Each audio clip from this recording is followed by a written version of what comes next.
Morning student. आज की class में हम पढ़ेंगे दो चरों में रैखिक समीकरण युग का चैप्टर 3.1 हमने पढ़ लिया था और आज एक्सरसाइज 3.2 का पार्ट 1 पढ़ेंगे। ठीक है, तो चलिए पार्ट 1 को पढ़ते हैं। इसमें पहले कुछ सूत्र देख लेते हैं। ये फार्मूले हैं हमारे। ठीक है, तो इन फार्मूलों को भी देख लेते हैं। फार्मूला ये पहला है। पहला फार्मूला क्या है कि जब A/A2 not equal to B1/B2 हो, जब A1/A2 नॉट इक्वल टू, ये जो साइन है जैसे लिखा हुआ है इसमें एक कट का चिन्ह लगा दे तो इसको बोलते हैं नॉट इक्वल टू। ठीक है, तो A1/A2 not equal to B1/B2 हो तो रेखाएं एक बिंदु पर प्रतिच्छेदित करती हैं। ये सूत्र है। ठीक है, तो जब इस तरह की कंडीशन होती है तो जो रेखाएं होती हैं वो क्या करती हैं, एक बिंदु पर प्रतिच्छेदित करती हैं। या इसी तरह से पूछा रहा कि ये कैसा होता है, अगर हम इसमें पूछा जाता है समीकरण इसमें कैसा होगा, अगर ये कंडीशन आती है तो समीकरण जो होता है वो संगत होता है। कैसा होता है, दो कंडीशन होंगी चैप्टर में, पूछा जाएगा संगत है समीकरण या असंगत। ठीक है, तो अगर ये कंडीशन आती है कि A1/A2 not equal to B1/B2, इसका मतलब है कि समीकरण जो हमारा होगा वो संगत होगा। ठीक है, तो यहाँ पे लिख देना क्या होगा, संगत होगा। जब ये कंडीशन होगी तो समीकरण क्या होगा, संगत होगा। ठीक है, ये हमारा पहला सूत्र था। सेकेंड सूत्र पढ़ लेते हैं, फार्मूला पढ़ लेते हैं। सेकेंड क्या है हमारा, सेकेंड फार्मूला हमारा है कि जब A1/A2 बराबर B1/B2 बराबर C1/C2 हो तो रेखाएं कैसी होती हैं, समपाती होती हैं। रेखाएं कैसे होती हैं, समपाती। ठीक है, जब ये तीनों आपस में बराबर होते हैं, तीनों के मान आपस में बराबर होंगे, इसका मतलब रेखाएं समपाती होंगी। ठीक है, चलते हैं तीसरे नंबर पे सूत्र पे। तो तीसरा नंबर सूत्र हमारा क्या लिखा है, जरा देखिए। तीसरा नंबर सूत्र लिखा है कि A1/A2 बराबर B1/B2, मतलब ये दोनों आपस में बराबर होंगे लेकिन ये C1/C2 के बराबर नहीं होगा। जब इस तरह की कंडीशन आती है इसका मतलब जो रेखाएं होंगी वो समांतर होती हैं। रेखाएं कैसी होती हैं, समांतर होती है। अब यहीं पे हमने दो चीज पढ़ी थी, संगत और असंगत। तो पहला सूत्र पढ़ा था, पहला समीकरण जब वो कंडीशन आती है तो समीकरण संगत होता है, और जब ये कंडीशन आती है, ठीक है, तो समीकरण यहाँ पे कैसा होता है, असंगत होता है। ठीक है, यहाँ पे जो हमारा समीकरण होता है वो कैसा होता है, तो समीकरण होता है असंगत। ये तीन सूत्र ही इस चैप्टर में यूज होंगे, इसलिए आपको यहाँ पे बता दिए गए हैं। ठीक है, तो इन तीनों सूत्रों को अच्छे से तैयार कर लीजिए और याद कर लीजिए। ठीक है, रिवाइज कर लीजिए। चलिए अब क्वेश्चन पे चलते हैं। क्वेश्चन हमने ग्राफ वाले में पढ़े थे पिछली उसमें। ठीक है, वही उसी तरह से ही करना है, बस वहाँ यहाँ पे ग्राफ नहीं बनाना, जब कहा जाए तभी बनाया जाएगा। यहाँ पे आपको हल उसी तरीके से करना है पर ग्राफ नहीं बनाना है। ठीक है, तो चलिए क्वेश्चन पे चलते हैं। क्वेश्चन देखिए, प्रश्नावली 3.2 है। क्वेश्चन नंबर पहला है हमारा, लिखा हुआ है, क्या लिखा है पहले उसको पढ़ लेते हैं। तो लिखा है, निम्न समस्याओं में रैखिक समीकरणों के युग्म बनाइए और उनके ग्राफी विधि से हल कीजिए उन्हें। ठीक है, यहाँ पे उनके लिखा है, तो उन्हें ग्राफी विधि से हल कीजिए। ठीक है, मतलब यहाँ पे आपसे चित्र बनाने के लिए नहीं कहा गया है, आपसे केवल कहा गया है कि रैखिक समीकरण के युग्म बनाइए और उसे ग्राफी विधि से हल कीजिए। मतलब वैल्यू निकालनी है ग्राफी विधि से, मतलब उसी तरह से जिस तरह से हमने पहले की थी कि x बराबर कोई भी संख्या अपने मन से रखी थी, 0 रखी थी, कुछ भी रखी थी। ठीक है, तो चलिए चलते हैं क्वेश्चन नंबर फर्स्ट पे। क्वेश्चन नंबर फर्स्ट हमारा क्या है, तो क्वेश्चन नंबर फर्स्ट हमारा है, कक्षा 10 के 10 विद्यार्थियों ने एक गणित की पहेली, कक्षा 10 के, ये जो x लिखा है, x मीन क्या होता है आपको पता है, 10। कक्षा 10 के 10 विद्यार्थियों ने एक गणित की पहेली प्रतियोगिता में भाग लिया यदि लड़कियों की संख्या लड़कों से 4 अधिक हो। यहाँ पे क्या बोला है कि जो हमारी प्रतियोगिता है कक्षा 10 के विद्यार्थी और टोटल विद्यार्थी की संख्या कितनी है, 10 है। ठीक है, एक गणित की पहली प्रतियोगिता है जिसमें उन लोगों ने भाग लिया है। यदि लड़कियों की संख्या लड़कों से 4 अधिक हो तो प्रतियोगिता में भाग लिए लड़कों और लड़कियों की संख्या ज्ञात कीजिए। हमें बताना है कि प्रतियोगिता में कितने लड़कों और लड़कियों ने भाग लिया है, उनकी संख्या बतानी है। तो हम सबसे पहले मान लेते हैं, जब भी इस तरह का सवाल होता है हमें पता है कि हम मानते हैं, तो हम लड़कों और लड़कियों की संख्या मान लेते हैं। तो हमने मान लिया कि लड़कों की संख्या कितनी, x, ठीक है, लड़कियों की संख्या x मान ली। ठीक है, चाहे जिसको मानो, पहले बात देखी है। तो हमने यहाँ पे मान लिया, हमने यहाँ पे क्या मान लिया कि लड़कों की संख्या कितनी है, तो लड़कियों की संख्या हमने मान ली x। ठीक है, लड़कियों की संख्या क्या मान ली, x, और लड़कों की संख्या कितनी मान ली, y। ठीक है, अब प्रश्न के अनुसार, प्रश्नानुसार, या इसी को अगर इंग्लिश में लिखना चाहे तो हम लिख सकते हैं अकॉर्डिंग टू क्वेश्चन, मतलब जैसा क्वेश्चन में कहा गया है। ठीक है, तो अकॉर्डिंग टू क्वेश्चन लिख दीजिए। अब देखिए पहली कंडीशन क्या थी, उससे पहले इसमें पहली कंडीशन में बोला गया था कि लड़के और लड़कियों की कुल संख्या 10 है। अब लड़कियों की संख्या हमने x मान ली यहाँ पे, और लड़कों की संख्या यहाँ पे क्या मान ली है, y। ठीक है, लड़कों की संख्या क्या मानी, x, और लड़कों की संख्या कितनी मानी थी, y। तो यहाँ पे लिखा है लड़के और लड़कियों की कुल संख्या 10 है, तो हमने लिख दिया कुल मतलब जोड़, तो लिख दिया x प्लस वाई बराबर कितने के, 10। ये हमारे समीकरण नंबर फर्स्ट बन गया। अब दूसरी कंडीशन में बोला गया है कि लड़कों से लड़कियां 4 अधिक हैं। ठीक है, लड़कों से लड़कियां कितनी अधिक है, 4 अधिक है। तो देखिए लड़कों से जब लड़कियां 4 अधिक होंगी तो कंडीशन जो बनेगी इस तरह से बनेगी हमारी कि लड़कों से लड़कियां 4 अधिक है, यही कंडीशन बनेगी। x बराबर 4 प्लस वाई बनेगी। जब यहाँ पे हम इसको लिख देंगे पक्षांतर अधिक, अधिक मतलब यहाँ पे होता है प्लस, होता है प्लस में y जोड़ दिया। तो अब जब ये इसे करेंगे तो लिख देंगे पक्षांतर करें, जब पक्षांतर करेंगे तो ये y जो है इधर आ जाएगा, तो आ जाएगा x माइनस वाई बराबर 4। ठीक है, तो इस तरह से ये सेकेंड नंबर समीकरण हमारा बन गया। ठीक है, ये सेकेंड नंबर समीकरण इस तरह से बन गया, जैसा जैसा कहा गया वैसा वैसा यहाँ पे कर दिया गया है। ठीक है, तो हम इसे चाहें तो इसे भी लिख सकते हैं और इसे भी लिख सकते, इस तरह से भी लिख सकते हैं। इस तरह से इसलिए लिख दिया गया डायरेक्ट, क्योंकि यहाँ पे समीकरण हल करने में ज़्यादा दिक्कत नहीं होगी। ठीक है, तो अब देखिए कि वैसे हम इसको डायरेक्ट हल कर सकते थे, डायरेक्ट हल करते थे अगर जोड़ देते दोनों समीकरणों एक व दो को, तो यहाँ पे x प्लस वाई और x माइनस वाई बराबर कितने, 10 के बराबर कितने के, 4 के। इसको काट देते जोड़ते, और ये जुड़ जाता 2x बराबर 14 के, तो x बराबर आ जाता हमारा 7 आ जाता। ठीक है, ये तो आ गया 7। अब 7 को उठा के जब हम यहाँ पे रख देते, मान लीजिए, ठीक है, यहाँ पे 7 को रख देते y बराबर, तो y बराबर 10 में 7 घटा देंगे कितना आ जाता, 3 आ जाता। ठीक है, ये तो कंडीशन थी जब हम उसको किससे, इसी तरह से समीकरण से हल करते तो बड़े जल्दी सवाल हमारा आ जाता और इस तरह से आ जाता। ठीक है, संख्या भी निकल जाती लड़कों और लड़कियों की। लेकिन यहाँ पे कंडीशन लगाई गई कि आपको ग्राफी विधि से ही हल करना है। ठीक है, तो हम इस तरह से इसको हल नहीं कर सकते, हमें ग्राफी विधि से हल करना होगा, मतलब तालिका बनानी होगी।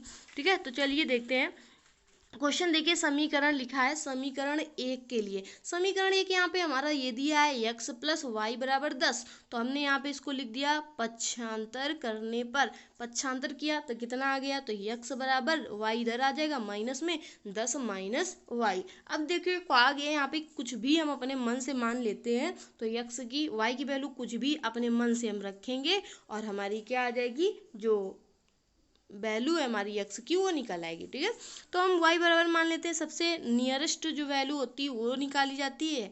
तो सबसे पहले हमने y बराबर यहाँ पे 5 मान लिया। y बराबर जब हमने 5 रखा तो 10 माइनस 5 कितना आ गया, 5 आ गया। तो x की वैल्यू कितनी आ जाएगी, 5 आ जाएगी। तो देखिए पहला नंबर इस तरह से आ गया। अब इसी को कम कम करके हम ले लेंगे। ठीक है, पहले 5 लिया, अब हम 4 ले लेंगे, तो y बराबर हमने 4 ले लिया। जब y बराबर 4 लिया तो क्या आ जाएगा, तो x बराबर 10 माइनस 4, तो हमारा x बराबर कितना आ जाएगा, 6 आ गया। ठीक है, अब हम y बराबर हमने 5 से स्टार्ट किया था तो हम कम कर रहे हैं, तो y बराबर अब क्या लेंगे, 3 ले लेंगे। 3 रखने पर जब y बराबर 3 यहाँ पे रखेंगे तो x बराबर क्या आ जाएगा, 10 माइनस 3, तो x बराबर कितना आ जाएगा, 7। तो देखिए यहाँ पे आ गया x बराबर कितना आ गया, 7। और अभी हमने जब हल करके समीकरण निकाला था तो आपको ध्यान होगा हमारा आया था 7 और 3 ही आंसर आया था, ठीक है। और हमें इन दोनों से जो प्रतिच्छेद बिंदु है वही निकालना है, उन्हीं प्रतिच्छेद बिंदु के मान जो होंगे, प्रतिच्छेद बिंदु जो दोनों से निकलेगा वही हमारा क्या होगा, लड़के और लड़कियों की संख्या होगी, ठीक है। तो ये टेबल हमारी बन गई फर्स्ट की। अब सेकेंड टेबल को हम बना लेते हैं। देखिए समीकरण 2 के लिए तालिका समीकरण 2 हमको इस प्रकार से दिया था, x माइनस वाई बराबर 4। तो हम इसने यहाँ पे इसको लिख देंगे, पक्षांतर करने पर पक्षांतर कर दिया तो x बराबर कितना आ गया, 4 प्लस वाई। अब इसको भी सेम उसी तरीके करेंगे, आपको कोई भी वैल्यू अपने मन से लेनी है।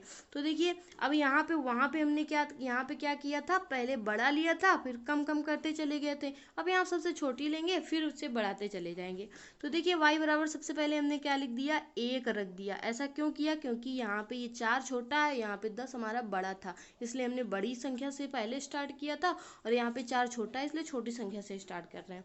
तो y बराबर सबसे पहले 1 रखने पर, जब y बराबर 1 रखेंगे तो x बराबर 4 प्लस 1, x का मान कितना आ जाएगा, 5 आ जाएगा।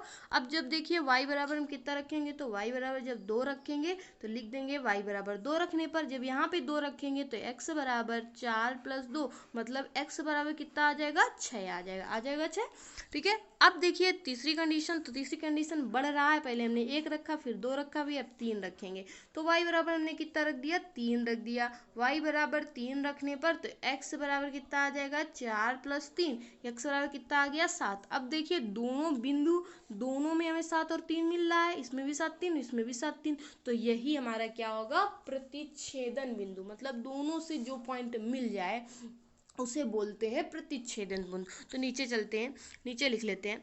देखिए यहाँ पे हमने लिख दिया कि 7,3 दिए गए समीकरण क्या है, प्रतिच्छेदन बिंदु है। ये प्रतिच्छेदन बिंदु है, इसका मतलब यही लड़के और लड़कियों की संख्या है। तो लिख दीजिए, यहाँ पे लिख दिया कि लड़कियों की संख्या, तो x का मान 7 है तो लड़कियों की संख्या x बराबर कितनी, 7, और लड़कों की संख्या 3, तो y बराबर कितना, 3। तो इस तरह से x और y दोनों की वैल्यू हमारी ग्राफी विधि से निकल आई। बस यही हमारा क्या हो गया, आंसर। तो इस तरह से आपको करना है, यहाँ पे चित्र नहीं बनाना लेकिन हल करना है ग्राफी विधि से। अगर कहा जाए, अगर ना कहा जाए तो आप जिससे मन हो उससे हल कर सकते हो, ठीक है। चलिए आगे चलते हैं। सेम जो क्वेश्चन नंबर 2 है इसी को वो देख लीजिए, सेम इसी तरीके ही है। देखिए इसमें बोला है कि 5 पेंसिल तथा 7 जो कलमों का मूल्य है वो कितना है, 50 रुपये है। 7 पेंसिल तथा 5 कलमों का मूल्य 46 रुपये है। एक पेंसिल का मूल्य, एक कलम का मूल्य ज्ञात कीजिए। तो यहाँ पे भी हम मान लेंगे एक पेंसिल का मूल्य x और एक कलम का मूल्य y, ठीक है। अब यहाँ पे वही कंडीशन लगाएंगे, 5x प्लस 7y बराबर 50 के, ये फर्स्ट समीकरण। यहाँ सेकंड समीकरण बन जाएगा 7x प्लस 5y बराबर कितने के, 46 के। इस तरह से समीकरण बन जाएंगे दोनों, ठीक है। तो चलिए सवाल को देख लेते हैं। ये सवाल है हमारा, अब इसी तरह से इसको भी हल करना है। अब इसको भी यहीं पे हल किया गया है। तो देखिए सबसे पहले हमने माना क्या, तो मान लिया कि माना एक पेंसिल का मूल्य है x रुपये और एक कलम का मूल्य कितना है, y रुपये, ठीक है। जो कंडीशन देखिए ऊपर बताई थी, तो हमारे दोनों समीकरण निकल आए। हमारे दोनों समीकरण कितने निकल आए, तो हमारे दोनों समीकरण बन गए, पहला बन गया 5x प्लस 7y बराबर 50, समीकरण नंबर 1। दूसरा बन गया 7x प्लस 5y बराबर 46, समीकरण नंबर 2। अब देखिए इन दोनों से हमें ग्राफी भी सही हल करना है, तो हम पहले समीकरण ले लेते हैं। तो पहला समीकरण हमने लिया तो लिख दिया समीकरण 1 से, समीकरण 1 से इस तरह से आ जाएगा। अब यहाँ सबसे पहले हमने लिख दिया पक्षांतर करने पर, क्योंकि किसी की एक की वैल्यू निकालनी होती है तो x और y निकालनी, चाहे y बराबर निकालने। तो यहाँ पे लिख दिया पक्षांतर करने पर हमने 7y को इधर भेज दिया, ये माइनस में आ गया। अब देखिए हमें तो केवल x बराबर निकालना है, यहाँ पे 5 भी है। गुणे में जब भी 5 होता है तो सामने वाले के नीचे चला जाता है, तो ये जो 5 होगा ये सामने वाले के नीचे चला जाएगा। तो x बराबर हमारा कितना आ गया, तो x बराबर आ गया 50 माइनस 7y बटे 5। इस तरह से आ गया हमारा। जब इस तरह से आ गया, अब हमें मान किसका निकालना है, तो हमें मान निकालना है x का। तो x बराबर हम कुछ भी अपने मन से ले सकते हैं, ठीक है।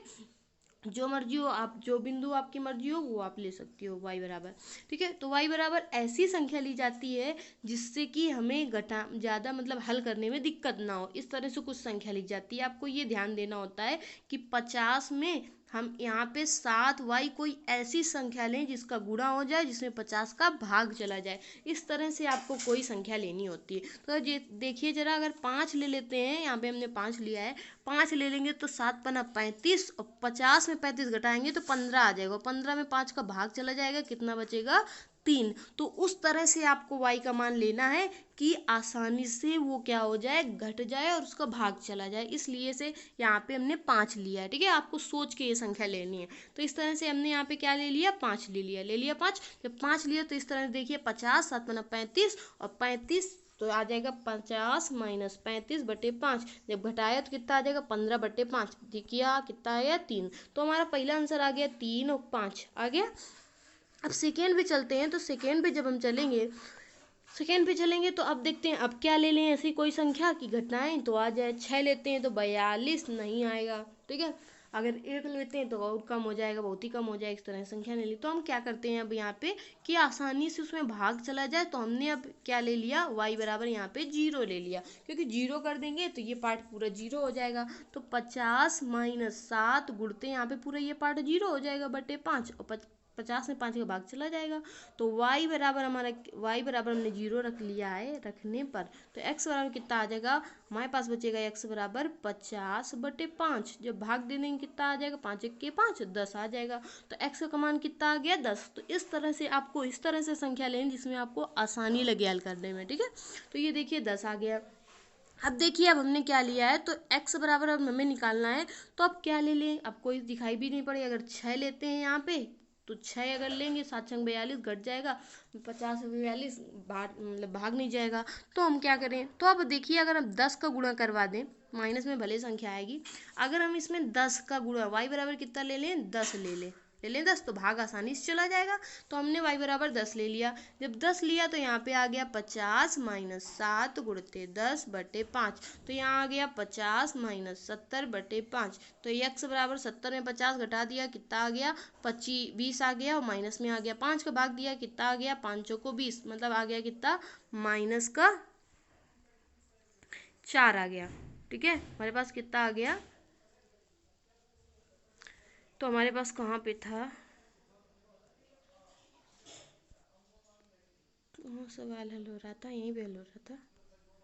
ठीक है, तो हमारे पास कितना आ गया, हमारे पास आ गया -4 बटे -4 कर रहे थे यहीं पे। तो 50 माइनस हमने कितना रखा था, 10 रखा था। तो हमारे पास फिर से कर लेते हैं। तो 50 माइनस 70 बटे 5, तो हमारे पास आ गया था माइनस का 20 और बटे कितना 5, भाग दिया 5 को 20, मतलब आया कितना, माइनस का 4। तो x का जो मान है वो कितना आ गया, -4। तो ये हमारा तीसरा हो गया। अब देखिए हमने 3 टेबल निकाल ली, अब बस 3 से ज़्यादा नहीं निकालते हैं। तो अब सेकेंड वाली समीकरण की निकाल लेते हैं। सेकेंड समीकरण हमारे पास था कितना, 7x + 5y बराबर 46। तो देखिए समीकरण 2 को भी देख लेते हैं। समीकरण 2 से किया हमने, समीकरण 2 को लिया। तो समीकरण 2 को जब लेंगे तो लिख दिया 7x + 5y बराबर 46 के, यहाँ पे लिख दिया पक्षांतर करने पर। जब पक्षांतर किया तो 7x बराबर 46 माइनस 5y के।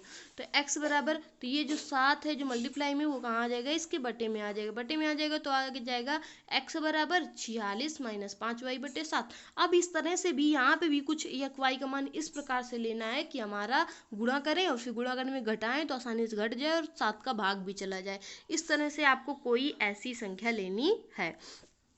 तो देखिए इस तरह से क्या संख्या लें ये आपको दिमाग में सोचनी है और उसी प्रकार से संख्या को लेना है। ठीक है, तो अब चलते हैं यहाँ पे, हम देख लेते हैं। यहाँ पे हमने मान लिया कि y बराबर हमने कितना ले लिया, तो y बराबर हमने मान लिया यहाँ पे कि y बराबर हमने 2 ले लिया। ठीक है, y बराबर कितना ले लिया, 2 ले लिया।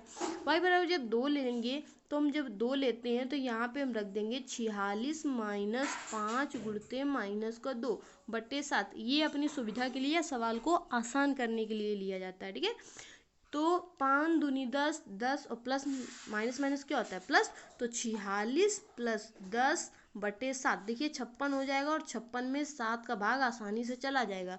तो कितना हो जाएगा, 8। तो x की वैल्यू कितनी आ गई, 8 आ गई। इसलिए ये वैल्यू इस तरह की ली जाती है। तो हमारे पास पहली वैल्यू आ गई 8 -2। अब देखिए हम इसमें कितने गुणा करते हैं, 5 25 और 46 में अगर 25 घटाते हैं तो कितना हो जाएगा, जरा करके देख लेते हैं। तो हम मान लेते हैं कि y बराबर हमने कितना रख दिया 5, 3 रखने पे आएगा नहीं, 4 रखने पे आएगा नहीं, ठीक है, कटेगा नहीं, इसलिए नहीं लिया गया। तो x बराबर हमने 5 रख के देख लिया। 5 रख के जब देखेंगे तो लिखेंगे 46 माइनस 5 गुणते 5/7, 5×5 = 46 माइनस 25/7, ठीक है, x बराबर। जब हमने इसको घटाया यहाँ पे तो घटाएंगे तो आ गया कितना 1, ठीक है, और यहाँ पे करेंगे कितना आ जाए 1, यहाँ पे /7, x बराबर आ जाएगा 21/7, 7 से काटेंगे तो कितना आ जाएगा 3। तो हमारा आंसर कितना आया 3। तो हमारा दूसरी टेबल भी हमें कंप्लीट हो गई। अब तीसरी वाली को देख लेते हैं। तीसरी वाले में देखते हैं। अब इसके बाद 5, 6 रखेंगे, कोई फर्क नहीं पड़ेगा, यहाँ से घटेगा नहीं, मतलब घट जाएगा लेकिन क्या होगा भाग नहीं जाएगा। 7 रखेंगे नहीं जाएगा, 8 रखेंगे नहीं जाएगा, 9 रखेंगे नहीं जाएगा, 10 रखेंगे, सब करके देखेंगे, 11, 12 नहीं जाएगा, ठीक है। 12 जब हम रखेंगे तो हमारा क्या हो जाएगा, माइनस में भली वैल्यू आएगी लेकिन हल हो जाएगा। तो हम 12 रख देते हैं। जब हमने यहाँ पे 12 रखा तो 46 माइनस 5 गुणते 12 बटे कितना आ जाएगा 7, 12 पंचे 60 और 46 घटेगा लेकिन माइनस में वैल्यू आएगी, घट जाएगा, कितना आ जाएगा, तो 60 में जब 46 करेंगे तो यहाँ पे कितना आ जाएगा, जरा घटा के देख लीजिए। तो 10 में कितना गया 4, ठीक है। अब यहाँ पे और कितना आ जाएगा, तो 12 पंचे 60, तो कितना आ जाएगा, यहाँ पे घटाएंगे तो 1 आ गया, मतलब x बराबर आ गया लेकिन चिन्ह का एक आएगा माइनस का /7, काटेंगे कितना आ जाएगा 2। तो हमारे पास जो x की वैल्यू आ जाएगी वो आ जाएगी -2। तो ये देखिए -2 आ गया। तो इस तरह से आपको वैल्यू अपनी सुविधा अनुसार लेनी है कि आसानी से ये कट जाए, ठीक है मान। तो चलिए आगे चलते हैं। अब दोनों टेबल हमारी कंप्लीट हो गई हैं। दोनों टेबल जब कंप्लीट हो गई हैं तो हम देखते हैं क्या दोनों में कोई कॉमन वैल्यू मिल रही है। तो हाँ मिल रही है। देखिए इसमें 3, 5 इसमें भी है और 3, 5 सेकेंड वाले समीकरण में भी है। जब दोनों की जो कॉमन वैल्यू होती है वही हमारा क्या होता है, प्रतिच्छेद बिंदु होता है। वही हमारा क्या होता है, प्रतिच्छेद बिंदु। जो प्रतिच्छेद बिंदु होगा वही कलम की वैल्यू और पेन की वैल्यू आ जाएगी। तो प्रतिच्छेद बिंदु हम लिख देते हैं। प्रतिच्छेद बिंदु हमारा कहाँ है, तो देखिए लिख दिया 3, 5 दिए गए समीकरण के लिए प्रतिच्छेद बिंदु है जो कि रैखिक समीकरण का युग्म उभयनिष्ठ हल है, ठीक है। अतः, ठीक है, यहाँ पे लिखा नहीं है शायद, यहाँ पे लिख दीजिए अतः पेंसिल का मूल्य 3 और कलम का जो मूल्य है वो कितना है 5, और यही हमारा क्या हो जाता है आंसर, ठीक है। तो ये हमारा क्वेश्चन नंबर फर्स्ट था। फर्स्ट में ही दोनों क्वेश्चन थे तो वो कंप्लीट होता है। सेकेंड क्वेश्चन को देख लेते हैं। अब देखिए सेकेंड क्वेश्चन में आपको वही सूत्र जो पहले बताए हुए हैं वही यूज होने हैं, ठीक है। तो जरा पढ़ लीजिए सवाल को। पहले सवाल क्या है कि अनुपातों A/A2, B1/B2 और C1/C2 की तुलना कर ज्ञात कीजिए कि निम्न समीकरण युग्म द्वारा निरूपित रेखाएं एक बिंदु पर प्रतिच्छेदित करती हैं, समांतर है अथवा समपाती हैं। देखिए तीनों के सूत्र हमने आपको बता दिया है पिछली क्लास, मतलब पीछे जब क्लास स्टार्ट की तभी आपको सूत्र बता दिए गए हैं, वही सूत्र यहाँ पे यूज होने हैं, ठीक है। तो हमें ये देखना है इनसे कि कौन समांतर है, कौन समपाती है और कौन प्रतिच्छेद करती है एक दूसरे को, और संगत असंगत वो तीसरे चौथे में देखेंगे। तो इसमें हमने केवल 2 ही क्वेश्चन लिए हैं, ठीक है। तो चलिए क्वेश्चन नंबर पहला हमारे क्या है, देखिए पहला समीकरण है 5x - 4y + 8 बराबर 0, ठीक है। और दूसरा इसी का समीकरण देखेंगे तो दूसरा इसी का समीकरण है। तो दूसरा समीकरण हमारा क्या है उसको देख लेते हैं। दूसरा समीकरण हमारे पास है 7x + 6y - 9 बराबर 0, ठीक है। इसी का दूसरा नंबर जो सवाल है उसको देख लेते हैं। तो दूसरा नंबर सवाल क्या है, दूसरा नंबर सवाल है 9x + 3y 12 बराबर 0। फिर ये इसी का ये दूसरा नंबर, ये तीसरा नंबर सवाल है। तो हम पहले सवाल को हल कर लेते हैं। अब देखिए पहले सवाल पे आते हैं, सोल्यूशन पे आ जाते हैं पहले सवाल के। तो देखिए पहला सवाल ये है हमारा 5x - 4y + 8 बराबर 0, और ये इस तरह से 7x + 6y - 9 बराबर 0, ठीक है। तो यहाँ पे देखिए डायरेक्ट रख दिया गया है। सबसे पहले हम लिख लेते हैं। सबसे पहले हम अब लिखेंगे क्या, तो लिखेंगे a1x, ठीक है, प्लस b1y, ठीक है, और प्लस c1 बराबर 0, ठीक है, बराबर 0 नीचे लिख देते हैं, वहाँ पे आएगा नहीं, से तुलना करने पर, ठीक है। समीकरण 1 की जो तुलना है यहाँ पे लिख देते हैं, समीकरण 1 की तुलना a1x plus b1y plus c1 बराबर 0 से तुलना करने पर। ठीक है, समीकरण 1 की a1x प्लस b1y बराबर c1 बराबर 0 से तुलना करने पर, ये आप लिख लीजिएगा। जब देखिए तुलना यहाँ पे करेंगे तो a1 का मान हमें दिखाई पड़ रहा है कितना है, 5 है, तो ये 5 रख दिया।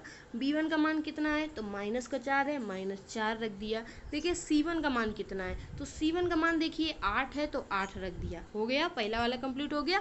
अब सेकेंड वाले को लिख देते हैं। तो सेकेंड वाले में भी लिखेंगे कि समीकरण 2 की तुलना, ठीक है, तुलना a2x, हमने पहले वाले को a1 माना है तो इसको हम क्या करेंगे, a2 मानेंगे। तो a2x फिर क्या हो जाएगा, b2y और प्लस c2 बराबर 0, ठीक है, से करने पर। ठीक है, इससे करवाते हैं समीकरण 2 की तुलना। जब समीकरण 2 की तुलना करवाएंगे तो a2 बराबर 7, b2 बराबर कितना हो जाएगा 6 और c2 बराबर देख रहे हैं तो कितना आ जाएगा -9। ठीक है, तो इस तरह से आ गया। अब देखिए यहाँ पे करेंगे क्या, तो हम अपने सब जो हमें सूत्र पता है वो सूत्र हम लिख लेते हैं। तो हमें सूत्र पता है a1/a2, b1/b2 और c1/c2, यही तो होता है। तो हम उन सबको पहले लिख लेते हैं। तो हम पहले हमने a1/a2 रखा, तो a1/a2 को देखा तो 5/7, b1/b2 देखेंगे तो b1 की वैल्यू ये हो गई, b2 की ये हो गई -4/6। अब c1 और c2 की वैल्यू देखते हैं तो उनको भी रख दिया 8/-9। ये तीनों वैल्यू हमें पता है, हमने इसे रख लिया। ठीक है, अब आगे देखते हैं।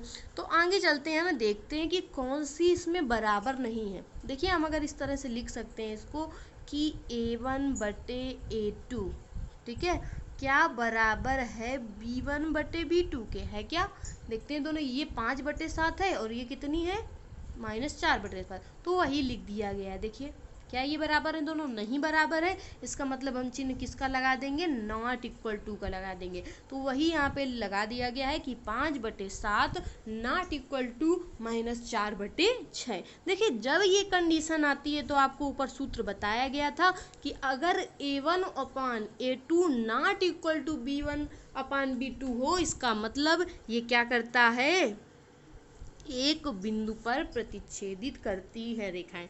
ठीक है, तो लिख दिया हमने। अतः जब इस तरह की कंडीशन हो तो दिए गए समीकरण युग्म के लिए रेखाएं एक बिंदु पर प्रतिच्छेदित करती हैं, ये होता है। तो ये इस तरह से पता चल गया कि रेखाएं क्या करती हैं, एक बिंदु पर प्रतिच्छेदित करती हैं। यही हमसे पूछा गया था। लेकिन कभी कभी सवाल में, अब आगे सवाल जब आएंगे तो पूछेगा संगत असंगत। तो ये कंडीशन जब होती है तो कैसा होता है, समीकरण संगत भी होता है। ठीक है, ये जब कंडीशन होती है तो संगत भी होता है और एक बिंदु पर प्रतिच्छेदित भी करती है। लेकिन संगत होना यहाँ पे नहीं पूछा गया है तो कोई जरूरत इसकी नहीं है। ठीक है, हमें केवल पूछा गया है कि प्रतिच्छेद, समांतर और संपाती बताना है। तो ये इस तरह से जब कंडीशन बनेगी, इसका मतलब पहला क्या करता है, एक बिंदु पर प्रतिच्छेदित करता है। अब दूसरे नंबर सवाल पे चलते हैं। तो दूसरे नंबर सवाल पे चलेंगे, तो चलिए दूसरे नंबर सवाल पे चलते हैं। दूसरा नंबर सवाल हमारा क्या लिखा है, तो देख लीजिए। 9x प्लस 3y प्लस 12 बराबर 0 और दूसरा है 8x प्लस 6y प्लस 24 बराबर 0, ये है हमारे पास। ठीक है, हम सोल्यूशन इसका कर लेते हैं। सोल्यूशन देख लेते हैं। तो देखिए सबसे पहले ऊपर ही देख लेते, यहाँ पे भी सेम वही किया जाएगा। क्या किया जाएगा, समीकरण एक, ये हमारा, ये समीकरण नंबर 2, समीकरण 1 की तुलना a1x plus b1y plus c1 बराबर 0 से करने पर। जब इस करेंगे तो a1 बराबर कितना आ जाएगा 9, b1 बराबर कितना आ जाएगा 3 और c1 बराबर कितना आ जाएगा 12। ठीक है, अब इसी तरह से वही भी लिख देते हैं भाषा, समीकरण 2। ठीक है, इसे लिख दीजिएगा, समीकरण 1 बना लीजिएगा, समीकरण नंबर 2 बना लिया। समीकरण 2 की तुलना किससे करने पर, तो a2 मानते हैं, जब उसको माना है a1 तो इसको a2 मानेंगे। a2 b2y प्लस c2 बराबर 0 से करने पर। जब इसका करेंगे तो a2 बराबर कितना आ जाएगा, तो a2 बराबर 18, b2 बराबर कितना आ जाएगा, तो b2 बराबर 6 और c2 बराबर हमारा आ जाएगा 24। ठीक है, इस तरह से आ जाएगा। तो वही देखिए नीचे वैल्यू रखी गई है, देख लीजिए। ये देखिए हमारी रखी है सोल्यूशन पे। ये देखिए ये वैल्यू आ गई, ये वैल्यू आ गई। अब देखिए वही कंडीशन, पहले A1 A2 लिख लेते हैं। तो देखिए A1 A2 कितना है, 9/18 है। B1 B2 की वैल्यू रख लेते हैं, तो B1 और B2 की वैल्यू देखते हैं यहाँ पे कितनी है, तो वो रख लिया। C1 और C2 की रखते हैं 12/24। अब देखिए 12/24 कट जाएगा तो 12 दूनी 24, 1/2 आ जाएगा।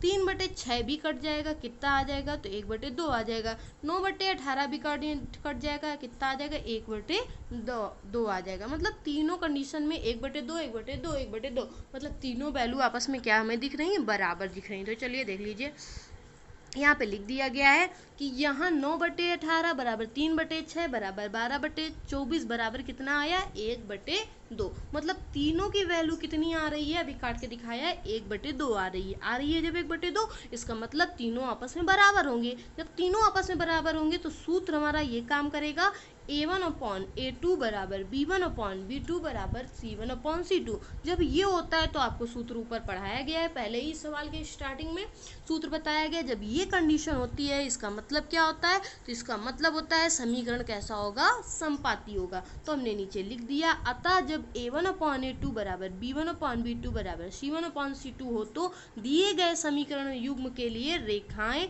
समपाती होती हैं। अतः ये कैसा है, समपाती है। ठीक है, तो ये कंडीशन हो गई समपाती होने की, तो हमारा ये आंसर हो गया। अब चलिए हम इसी का तीसरा पार्ट देख लेते हैं। तीसरा पार्ट देखेंगे, ये है क्वेश्चन नंबर हमारा तीसरा, इसी का क्वेश्चन नंबर 2 का ही तीसरा। देख लीजिए यहाँ पे समीकरण क्या लिखा हुआ है, तो यहाँ पे भी सेम उसी तरीके से करना है। तो हम देख लेते हैं, 6x - 3y + 10 = 0। दूसरा है 2x माइनस कितना, y + 9 बराबर, इसको समीकरण नंबर 1 और इसको समीकरण नंबर 2। हमने लिख दिया समीकरण 1 की तुलना किससे करने पर, A1x + B1y + C1 बराबर 0 से करने पर। तो A1 की वैल्यू कितनी आ जाएगी, 6, B1 की वैल्यू कितनी आ जाएगी, -3, और यहाँ पे C1 की वैल्यू कितनी दी है, C1 की वैल्यू 10। ठीक है, रख लिया। अब इसी तरह से वही भाषा लिख देंगे कि समीकरण 2 की तुलना, यहाँ पे समीकरण 1 और 2 लिख लीजिएगा, की तुलना किससे करने पर, समीकरण 2 की तुलना करने पर किससे, तो समीकरण 2 की तुलना A2x + B2y + C2 बराबर 0 से करने पर। ठीक है, जब इसकी तुलना करवाएंगे तो A2 बराबर 2 आ जाएगा, B2 बराबर -1 आ जाएगा और C2 बराबर 9 आ जाएगा। वो भी रख दिया हमने, देखिए यहाँ पे रख दिया ये भी। अब इसको हम लिख लेते हैं, A1/A2 लिखा 6/2, B1/B2 लिखा -3/-1 और C1/C2 लिखा तो कितना आ गया, 10/9। अब देखिए इसको काट दिया तो यहाँ पे 3/1 आ रहा है, इसका माइनस से माइनस काट देंगे, कितना आ रहा है, 3/1 आ रहा है। लेकिन देखिए ये नहीं कटेगा नहीं, तो कंडीशन क्या बनेगी, ये दोनों तो आपस में बराबर हैं लेकिन तीसरा बराबर नहीं है, तो हमने इसको नॉट इक्वल लगा दिया, यहाँ पे बराबर साइन लगा दिया। अब ये सूत्र हमने पढ़ा है, ये देखिए हमारा सूत्र लिखा हुआ है, सूत्र हमने पढ़ाया है, मतलब पढ़ा है आगे कि A1/A2 बराबर B1/B2 नॉट इक्वल टू अगर C1/C2 हो, इसका मतलब समीकरण क्या होंगे, समांतर होंगे। ठीक है, तो हम लिख देते हैं नीचे, अतः जब A1/A2 बराबर B1/B2 not equal to C1/C2 हो तो दिए गए समीकरण युग्म के लिए रेखाएं समांतर होती हैं। अतः ये कैसा होगा, तो अतः ये समांतर है। तो यहीं से हमारे आज के जो क्वेश्चन होते हैं वो फिनिश होते हैं। ये हमारा आंसर रहा। आज हमने केवल 2 ही क्वेश्चन यहाँ पे लिए थे। ठीक है, तो अगले पार्ट 2 पे हम कल पार्ट 2 इसका करवाएंगे। आज हमने केवल इसमें 2 क्वेश्चन लिए, तो आप सबसे पहले इन सूत्र को जरूर लर्न कर लीजिएगा। ये सूत्र आगे भी लगेंगे, मतलब पूरे चैप्टर में इस सूत्र का यूज करना है। ठीक है, तो ये सूत्र जरूर लर्न कर लीजिएगा।